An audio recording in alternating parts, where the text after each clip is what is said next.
जय मसीह मण्डली परिवार साथै आदरणीय दर्शकवृन्द, आज मैले वचन किन भन्ने विषयमा वचन लिएर आएको छु र म योनाको पुस्तक 1 अध्यायको 1 पद र 14 पदबाट आजको वचनको थालनी गर्न चाहन्छु।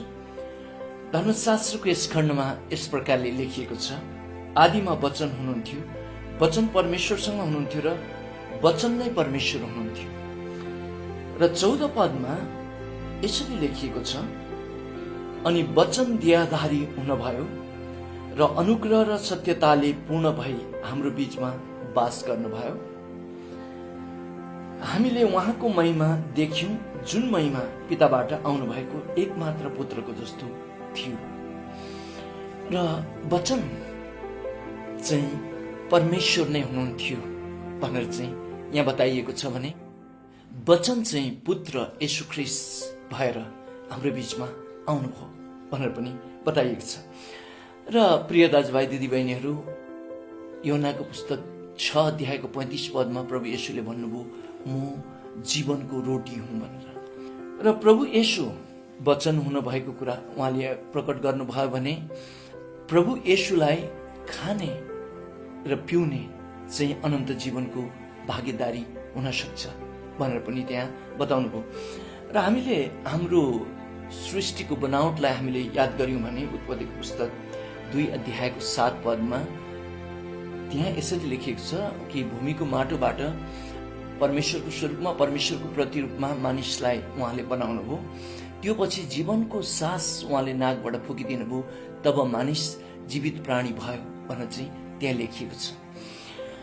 र हामी त्यहाँ स्पष्ट देख्दछौँ, भूमिको माटोबाट मानिसको शारीरिक शरीर बनियो र उहाँको सासबाट चाहिँ मानिसको आत्मिकी शरीर बनियो भनेर चाहिँ त्यहाँ स्पष्ट गरिएको छ भने पहिलो कोरिन्थीको पुस्तक 15 अध्यायको 44 पदमा शारीरिक शरीर छ भने आत्मिकी शरीर पनि अवश्य हुन्छ भनेर पनि त्यहाँ भनियो।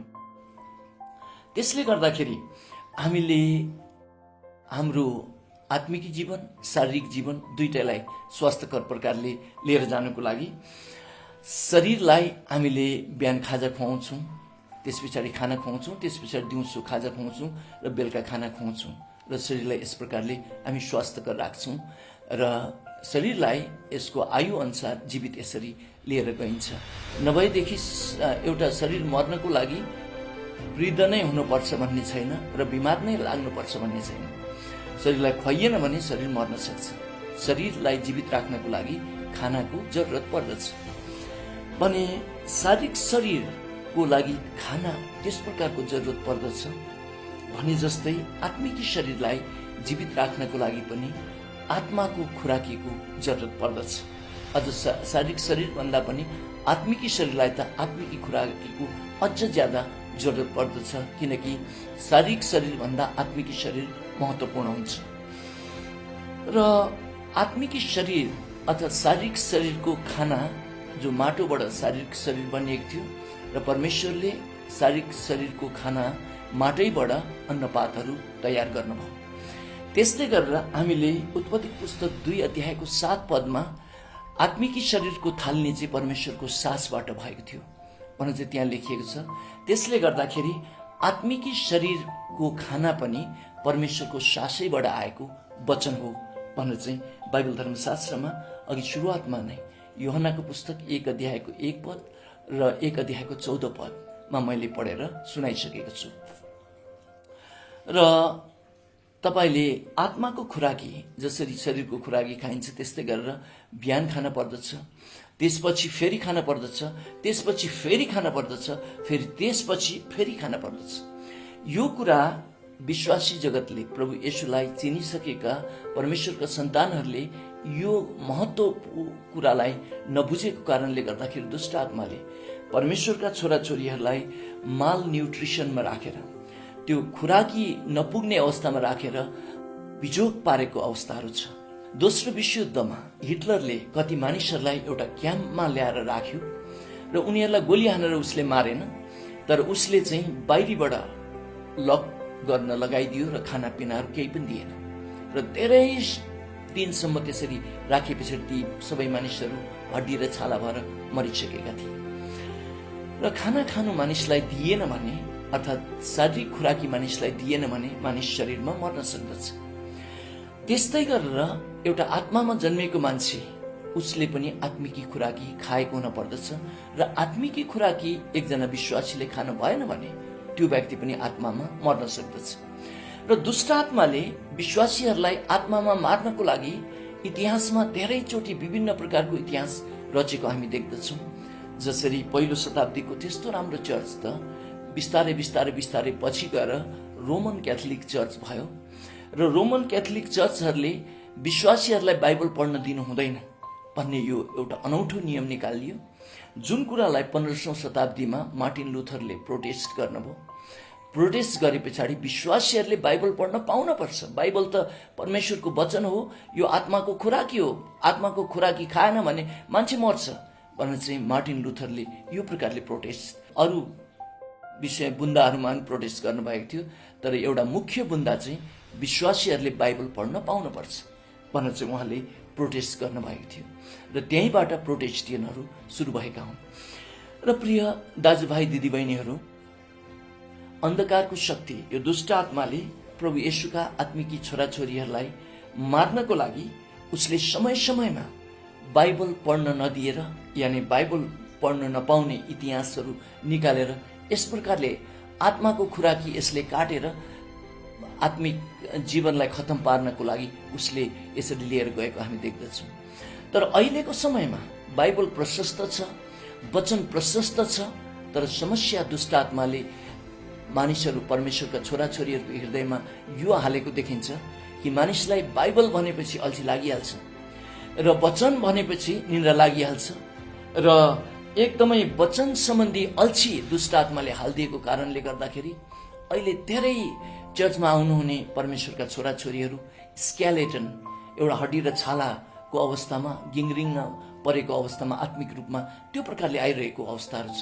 हप्तामा एकपल्ट मात्रै वचन सुनेको मानिसहरू त्यहाँ भेटाइन्छ र हप्तामा त एकपटक पनि बाइबल नपढेको मानिसहरू पनि त्यहाँ भेटाइन्छ, जबकि बाइबलको वचन चाहिँ आत्मिकी खुराकी हो र यो खाइएन भने मानिस आत्मामा मर्न सक्छ भनेर चाहिँ बाइबल धर्मशास्त्रले यो स्पष्ट गर्दछ। त्यसले गर्दाखेरि प्रिय दाजुभाइ दिदीबहिनीहरू, बाइबल तपाईँले जसरी बिहान शरीरको खाजा खानुहुन्छ, जसरी बिहानको शरीरको खाना खानुहुन्छ, दिउँसोको खाजा खानुहुन्छ, बेलुकाको खाना खानुहुन्छ, त्यो भन्दा पनि ज्यादा तपाईँले आत्मिकी खुराकी आफूले आफूलाई खुवाउनु पर्छ।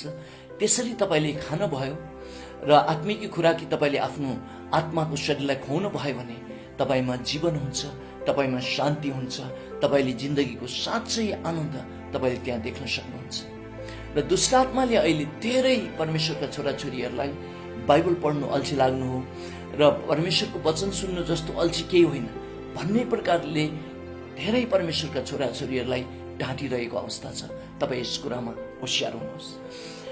र वचन किन भन्ने दोस्रो बुन्दामा चाहिँ वचन चाहिँ आत्मिकी हतियार हो भनेर चाहिँ बाइबल धर्मशास्त्रले बताउँछ। एफिसीको पुस्तक 6 अध्यायको 17 पदको ख खण्डमा पवित्र आत्माको तरवार जो परमेश्वरको वचन हो भनेर लेखिएको छ। र जब प्रभु येशूलाई दुष्ट आत्माले 3वटा परीक्षा गर्यो, यो तपाईँले लुकाको पुस्तक 4 अध्यायमा र मत्तीको पुस्तक 4 अध्यायमा पढ्न पाउनुहुन्छ। र 3वटा परीक्षा गर्दाखेरि प्रभुले त्यो दुष्ट आत्मालाई आत्माको हतियार जो पवित्र आत्माको हतियार जो वचन हो, वचन चलाउनु भयो। यस्तो लेखिएको छ भनेर मत्तीको पुस्तक 4 को 4 मा भन्नुभयो, यस्तो लेखिएको छ भनेर मत्तीको पुस्तक 4 को 7 मा भन्नुभयो, यस्तो लेखिएको छ भनेर मत्तीको पुस्तक 4 को 16 मा भन्नुभयो। त्यो पछि दुष्ट आत्मा प्रभुबाट भाग्यो भनेर चाहिँ त्यहाँ बताइएको छ। त्यसले गर्दाखेरि दुष्ट आत्माले तपाईँको मगजमा विभिन्न प्रकारको आक्रमण, आत्मिकी आक्रमणहरू गर्न सक्दछ। तपाईँलाई अकस्मात कुनै पनि रोग लाग्ला, यानि क्यान्सर होला, यानि कुनै पनि आपत्ति विपत्ति आइपर्ला भन्ने प्रकारको दिमागमा त्यसले यो प्रकारको आक्रमणहरू निकाल्न सक्दछ, ल्याउन सक्दछ। तर वचनमा तपाईँ धनी हुनुभएको छ भने तपाईँले भजन सङ्ग्रह 91 को 3 मा यो भनिएको छ, कुनै पनि रूढीवाडीले मलाई खत्तम पार्न सक्ने छैन। भजन सङ्ग्रह 91 मा यो पनि भनिएको छ, अकस्मात आउने कुनै पनि आपत्ति विपत्तिले मलाई खत्तम पार्न सक्ने छैन। दुष्ट आत्मा तँ मबाट भागेर जा, मेरो साथमा प्रभु हुनुहुन्छ भन्न चाहिँ तपाईँले यो आत्माको तरुवार यसरी चलाउन सक्नुहुन्छ र दुष्ट आत्मा तपाईँबाट भाग्नेछ। र वचन अर्को कुरा चाहिँ सृजनात्मक शक्ति भएको वचन हो भनेर चाहिँ बताइन्छ। वचनमा सिर्जना गर्ने शक्ति छ भनेर चाहिँ बताइन्छ। उत्पत्ति पुस्तक 1 अध्यायमा हामीले पृथ्वीको अवस्थालाई हामी त्यहाँ देख्दछौँ। यो चाहिँ दुष्ट आत्माले आकारविहीन बनाएको थियो, अन्धकार बनाएको थियो र शून्यतामा परिणत गरिसकेको थियो। तर उत्पत्तिको पुस्तक 1 अध्यायको 3 पदलाई हामीले पढ्दाखेरि सृष्टिकर्ता परमेश्वर परमप्रभु परमेश्वरले बोल्नुभयो, वचन बोल्नुभयो र त्यहाँ उज्यालो भयो। फेरि बोल्नुभयो र त्यहाँ अर्को कुराको सृष्टि भयो, फेरि बोल्नुभयो अर्को कुराको सृष्टि भयो भनेर चाहिँ त्यहाँ लेखिएको छ। त्यसले गर्दाखेरि वचनमा सिर्जना गर्ने शक्ति छ। तपाईँले वचन प्रचुर मात्रामा खानुभएको छ, वचनमा धनी हुनुहुन्छ भने जब जब विभिन्न प्रकारको समस्याहरूले तपाईँलाई घेर्दछ त्यो समय तपाईँले यो सृजनात्मक शक्ति ल्याउनु हुने परमेश्वरको वचन, जो परमेश्वरको वचनबाट सृष्टि गर्न सक्दछ, त्यो सृष्टि गर्ने शक्ति तपाईँले बोल्न सक्नुहुनेछ। म 1993 मा न्युयोर्कमा बाइबल कलेजमा हुँदाखेरि मलाई विशेष गरेर ऋणले सताएको थियो। मैले 1,50,000 रुपियाँ ऋण लिएर बाइबल कलेज पढ्नको लागि गएको थिएँ र मेरो अब समय सकिँदै थियो, अर्थात् समय बाइबल कलेजमा पुरा हुँदै थियो, मसँग पैसा थिएन। त्यसले गर्दाखेरि मेरो मगजमा धेरै कुराहरू चलिरहेको थियो र दुष्ट आत्माले मेरो मगजलाई आक्रमण गरिरहेको अवस्था थियो। र त्यही समयमा आउटरिचमा सबै साथीहरू विभिन्न ठाउँहरूमा, विभिन्न देशहरूमा प्रचार प्रसारको लागि जाने हुनुभयो। कोही जमैका, कोही मेक्सिको, कोही कता कता जाने, कोही क्यानाडा, कोही कता त्यसरी जाने हुनुभयो। तर मैले प्रार्थना गरेर टिचरलाई अनुरोध गरेँ, डिनलाई अनुरोध गरेँ कि कृपया मलाई चाहिँ यहीँ रहन दिनुहोस्।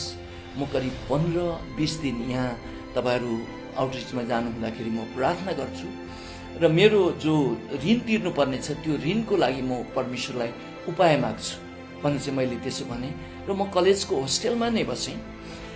र होस्टेलमै बस्दाखेरि विशेष गरेर फिलिपीको पुस्तक 4:13 मा ख्रीष्ट येशूमा म सबै कुराहरू गर्न सक्छु भन्ने कुराहरू लिएर मैले लगातार त्यो घोषणा गरेँ। त्यो सृजना गर्ने शक्ति मैले परमेश्वरमा मागेँ र मैले त्यहाँ किताब लेख्न सुरु गरेँ।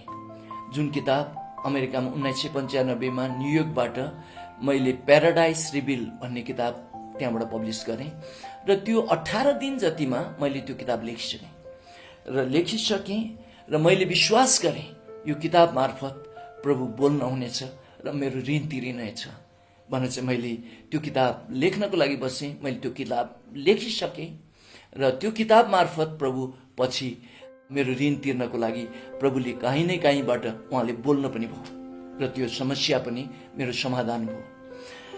र परमेश्वरको वचन जो फिलिपी 4:13 ख्रीष्टमा म सबै कुराहरू गर्न सक्छु भन्ने सृजनात्मक शक्ति मलाई त्यो पदबाट मैले पाएँ। किनकि नभए मैले अङ्ग्रेजी भाषामा लेख्दै थिएँ, यो मेरो दोस्रो भाषा थियो। त्यो पनि अमेरिका जस्तो देश, विश्वको सबभन्दा विकसित देशमा मैले किताब लेख्न गइरहेको थिएँ। त्यो मेरो पहुँचको कुराहरू थिएन र यी सबै कुराहरूले असम्भव म शून्यतामा, अँध्यारोमा, आकारविहीनको कुराहरूमा म जाँदै थिएँ। तर फिलिपीको पुस्तक 4:13 मा परमेश्वरको वचनले भने जस्तो नै म ख्रीष्टमा सबै कुराहरू गर्न सक्छु भन्ने त्यो प्रकारको आँट लिएँ र मैले किताब लेखेँ र प्रभुले त्यो किताब मार्फत मेरो जीवनमा ऋण तिर्नको लागि काम पनि गर्नुभयो।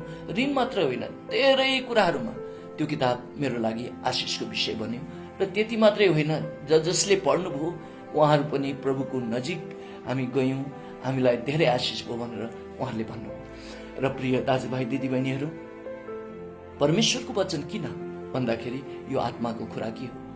परमेश्वरको वचन किन भन्दाखेरि परमेश्वरको वचन चाहिँ आत्माको हतियार हो। र परमेश्वरको वचन किन भन्दाखेरि यसमा सृजनशील शक्ति छ, सृष्टि गर्न सक्ने शक्ति छ। र तपाईँले परमेश्वरको वचन दिनमा 4-5 चोटि पढ्नुहोस् र प्रचुर मात्रामा परमेश्वरको वचनमा धनी हुनुहोस्। यति भन्दै म टेकदाल आजको वचनबाट बिदा हुन्छु। जय मसीह।